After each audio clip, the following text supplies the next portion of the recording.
అనంతపురం జిల్లా రాజకీయ సుమారుగా 40 సంవత్సరాల నుంచి రాజకీయంలో ఉన్నాను. గత వైసీపీ ప్రభుత్వంలో నేను టీడీపీలో ఎంపీటీసీగా గెలిచాను. అలా పేద కుటుంబం నుంచి వచ్చినప్పటికీ ప్రజల్ని ఏ విధంగా సంక్షేమ ప్రభుత్వం నుంచి వచ్చే ప్రతి ఒక్కటి చేరే విధంగా నేను కృషి చేస్తానని మీడియా ముఖంగా చెప్తున్నాను. స్థానిక ఎమ్మెల్యే విజయ్ చందర్ పనితీరు బాగానే ఉంది.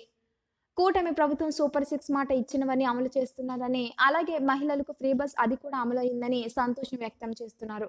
మా ప్రభుత్వం మాట ప్రకారం పార్వతీపురం ప్రజలు నాయకులు ఆనందం వ్యక్తం చేస్తున్నారని తెలుపుకున్నాను. జై కూటమి ప్రభుత్వం, జై హింద్.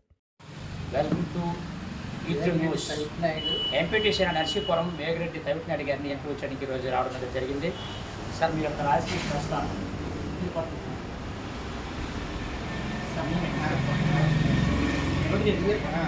గత ప్రభుత్వం మా నాన్న మా తాత తప్పుడు కాంచి కూడా దగ్గర 40 సంవత్సరాల కాంచి టీడీపీ పార్టీలో ఉన్నాను. పార్టీకి అనుకూలంగా ఉన్నాము. ఏ పార్టీ మారట్లేదు. మా నాన్న కేసు కూడాను మా నాన్నలు 5 అన్నదమ్ములు, 5 మా 30 మంది అన్నదమ్ములు ఆడపిల్లలు కలిసి ఉన్నాము. ఇప్పుడు కూడాను పార్టీకి అందరూ గట్టి కట్టుబడి ఉన్నాము. నాకైతే ఉద్యోగులకైతే జోకేయట్లేవు. అందరం గ్రామంలో ఉన్నాము. ఏ పార్టీ ఎన్ని పార్టీలు మారినా ఏది మారినా మేమైతే పార్టీ మారట్లేదు. పార్టీకి అనుకూలంగా ఉన్నాము. పార్టీ ఏ చెప్తే అది చేస్తున్నాము. మన వైఎస్ఆర్ ప్రభుత్వం ఉన్నప్పుడు కూడాను ఏ పార్టీలోనే టీడీపీ గౌరవ నిలబడిన టైంలో నాకు మా వాళ్ళందరూ పోలేరు. మా పెద్దలు అంటే వైసీపీ ప్రభుత్వం మీకు అవకాశం ఇచ్చారు. వైసీపీ ప్రభుత్వంలో మా టీడీపీ వాళ్ళు ఎవరు నిలబడకపోయినా నేను పార్టీకి నిలబడాను. పార్టీతో కష్టపడి నాకు మా అందరు కలిపి మా తోటి నాయకులు, మా గ్రామస్తులు, మా కుటుంబం అందరూ కలిసి నాకు టీడీపీ తరఫున ఎంపీటీసీగా నిలబెట్టారు. ఎంపీటీసీగా నిలబెట్టినందుకు నాకు మీరు గెలుపొందారండి. ఎన్ని ఓట్లు గెలిచారు? 35 ఓట్లు మీద గెలిచి. ఎవరు అప్పుడు కాపరపు సత్యం మీద అయిన మీద మీరు 37 ఓట్లు మీద గెలిచి గెలుపొందారు. 37 ఓట్ల మీద గెలిపారు. వైసీపీ ఆయన మీద 37 ఓట్ల మీద గెలిచాను. ఆ తర్వాత పార్టీ మన బోనాలు తీసుకుంటే ఇక్కడ పార్టీ టికెట్ మన ఊరి నుంచి నేను టికెట్ తీసుకుంటాను. మీరు అందరు కలిపి అతను రావడం జరిగింది, నైస్పురం రావడం జరిగింది. వచ్చిన తర్వాత మరి అలాగే మన గొట్టపు వెంకటరమణ, అలాగే మా తదుపరి మా లీడర్స్ అందరికీ మాకందరూ కూడా కలిసి అన్న మీరు ఎంపీటీసీ పోటీ చేసేటట్టు మరి నేను మా నైస్పురం చేస్తాను. మీరు అందరూ కూడా సపోర్ట్ మాకు ఇవ్వండి. మన ఊరికి అవకాశం వచ్చిన అవకాశాలు మనం వినియోగించుకున్నాం. మరి మీరు అందరూ నాకు కలిసి సాయం చేయండి. అప్పుడుతో పాటుగా ఈరోజు కూడా అతని జాడలో నడుస్తాను. పార్టీకి మంచి పెద్ద నాయకులు కూడా ఉన్నారు.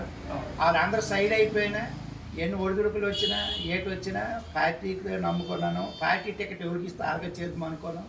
మనోడు టికెట్ తెచ్చాడు, మనోడు పొందాడు. మరి ఈరోజు కూడాను విజయ్ చంద్ర అయినా సరే మా ఊరు అబ్బాయి మాకు బ్రదర్ అవుతాడు. వరుసకి బ్రదర్ అవుతాడు. ఈ రోజుకైనా సరే అతను పార్టీ ఏది చెప్తే మేము అదే చేస్తాం, కట్టుబడి ఉంటాను. ప్రతిదానికి ఇక్కడ ఎలా మీటింగులు అయినా ఏదైనా సరే ప్రతి ఒక్కదానికి మేము వెళ్తాము. మాకు తర్వాత ప్రతి ఒక్క విషయాన్ని ఆయన స్పందిస్తాడు. మన నరసపురం సంబంధించి ఏదైనా సరే మాకు పిలుస్తాడు, మాకు కౌరు చేస్తాడు. మన ఊర్లో పరిస్థితి ఎలా ఉంది, మరి ఫలానా మీరు పెద్దలు ఆలోచించండి. తర్వాత మన అందరం కలిసి మా కుమ్మడికి ఏదైతే అది బాగుంటుందో అది చేద్దాం మనిషి మాకు అతను ఈ రోజుకైనా సరే మాకు స్పందిస్తాడు. ఆ విధంగా మరి నామినేట్ పదవులు అంటే మా అందరికీ పదవులు రావు కదా. కష్టపడిన వాళ్ళు కొందరికే వస్తాయి. కానీ ఒకరికి వచ్చింది ఒకరు రానిది మనం అసలు పెడితే మనకేమి రాదు. మరి మన జీవి గొట్టపు వెంకటరమణ అంటే మా తోటి పాటుగా ఉన్నాడు, మాకన్నా ముందు ఉన్నాడు. అతని తరువాత మేము అతను పార్టీ ఎందుకంటే ముందు నుంచి వాళ్ళ మా నాన్న అందరూ కలిసే ఉండేవాళ్ళు. కానీ మాకన్నా ముందు లీడర్షిప్ చేసాడు. ఆ తర్వాత మమ్మల్ని అందరిని ఆవిడే దింపాడు. మన పార్టీకి నేను అక్కడ ముద్ర నాయకులు అందరూ మా మాయ ఉండేవాడు మిర్యాల ప్రకాశం అని. అతను పోయాడు. మరి అతను పోయాక అతను ఇదిగో మా మేనడు అవుతాడు సంటి బాబు. మరి అతని తర్వాత ఈ పిల్లల్ని ఇలాగలాగా ముద్రల మీద మేము ఆ గొట్టపు వెంకటరమణ ఉన్నాము. ఎక్కడ అనుకుంటే పిల్లలండి. మరి ఈ పార్టీకి అయితే ఈ అతను ఏది చెప్తే అది మంచి చేస్తాను. మన ఏఎంసీ చైర్మన్ ఏది ఇచ్చినా మన ఊరికి మంచిదే కదా. ఆ తర్వాత సొసైటీ ఆగురు మనకి జనసేన తరపునిచ్చారు. మరి కూటమి ప్రభుత్వం వచ్చిన తర్వాత జనసేన టీడీపీ బీజేపీ కలిసే ఉన్నారు, అందరం కలిసే ఉన్నాము. మరి పార్టీ ఏదేదైనా సరే అందరం కలిసికట్టు చేస్తేనే మన పార్టీకి బాగుంటుంది. మరి మనిషి ఒక్కసారికి నాకు అది ఇవ్వలేదు నాకు ఇది ఇవ్వలేదు మనిషి వేరు వేరేగా అయిపోతే మనకు పోయేది మన పార్టీ నష్టపోతుంది.